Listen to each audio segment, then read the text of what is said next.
Subscribe करें मेरे YouTube channel को और बेल आइकन प्रेस करें लेटेस्ट नोटिफिकेशन पाने के लिए। इस वीडियो में हम जानेंगे सिप्रोफ्लॉक्सासिन आई ड्रॉप के बारे में। जानेंगे इसके uses, dose, brand name, side effect, precaution और कुछ ड्रग इंटरेक्शन।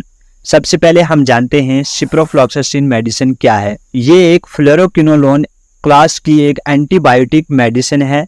ये एक शेड्यूल एच की मेडिसिन है। शेड्यूल एच का मतलब होता है कि जब आपको अपना डॉक्टर प्रिस्क्राइब करे तभी आपने इस मेडिसिन का इस्तेमाल करना है। अब जानते हैं इसके ब्रांड नेम के बारे में, यानी कौन से ऐसे ब्रांड हैं जो आपको मार्केट में आसानी से देखने को मिलेंगे।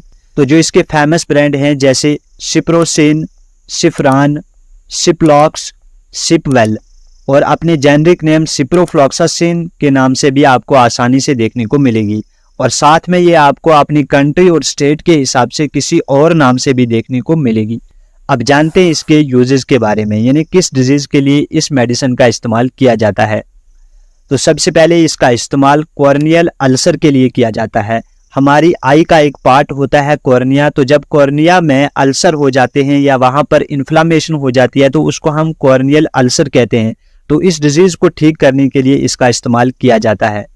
इसके अलावा इसका इस्तेमाल बैक्टीरियल कंजक्टिवाइटिस के लिए किया जाता है।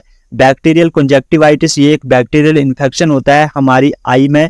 तो इसमें होता क्या है कि हमारी आई जो होती है, हमारी आंख जो होती है वो रेड हो जाती है, वहां पर ईचिंग होने लगती है और हमें आंख में दर्द होता है। तो इस डिजीज को ठीक करने के लिए भी इसका इस्तेमाल किया जाता है। इसके अलावा अगर हमारी आंख में दर्द हो रहा है, यानी पेन हो रहा है, तो उस दर्द को कम करने के लिए भी इसका इस्तेमाल किया जाता है।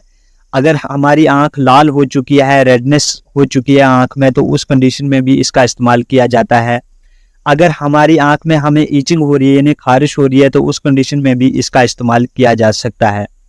अगर हमारी आंख में सोरनेस हो चुकी है तो उस कंडीशन में भी इसका इस्तेमाल किया जा सकता है। इसके अलावा इसका इस्तेमाल एयर डिस्चार्ज के लिए किया जाता है, यानी हमारे कान में कोई बैक्टीरियल इन्फेक्शन हो चुका है तो उसकी वजह से हमें एयर डिस्चार्ज हो रहा है, तो उस कंडीशन में भी इसका इस्तेमाल किया जा सकता है। या हमारे कान में कोई दर्द हो रहा है बैक्टीरियल इन्फेक्शन की वजह से, तो उस दर्द को ठीक करने के लिए भी इसका इस्तेमाल किया जा सकता है। अब जानते हैं इसके डोज के बारे में, यानी कितनी मेडिसिन हमने इस्तेमाल करनी है। तो इनिशियल डोज जो इसकी रहेगी, दिन में आप इसको 2 से लेकर 3 बार इस्तेमाल कर सकते हो। और इसका जो इस्तेमाल करने का तरीका है, 1 से लेकर 2 ड्रॉप आप अपनी आंख या अपने कान में डाल सकते हो और धीरे धीरे आपने इसकी डोज को कम करना है। दिन में सिर्फ 2 बार डालना है और 1-1 ड्रॉप डालना है। तो आप जानते हैं इसके साइड इफेक्ट के बारे में।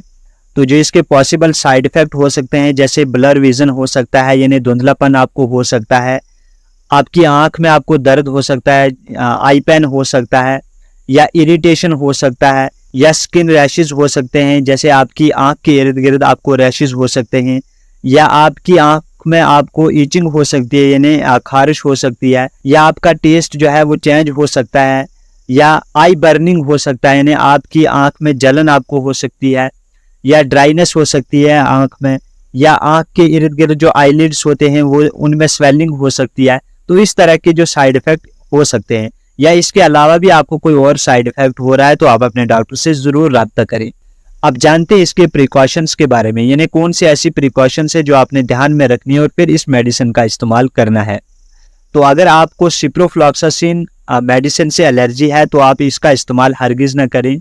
इसके अलावा आप ड्राइविंग में इसका इस्तेमाल नहीं करेंगे क्योंकि ये ब्लर विजन काज कर सकती है। इसके अलावा जब आप इसका इस्तेमाल करोगे तो आपने एकदम से सनलाइट में नहीं जाना है और ऐसी एरिया में नहीं जाना है जहां पर डस्ट वगैरह ज़्यादा होती है। तो आपने अवॉइड करना है सनलाइट में जाने से, और जहां पर डस्ट होती है उस एरिया में जाने से आपने अवॉइड करना है। और बच्चों में इसका इस्तेमाल नहीं किया जाएगा। जिन बच्चों की उम्र 2 साल से कम है उनमें इसका इस्तेमाल नहीं किया जाएगा।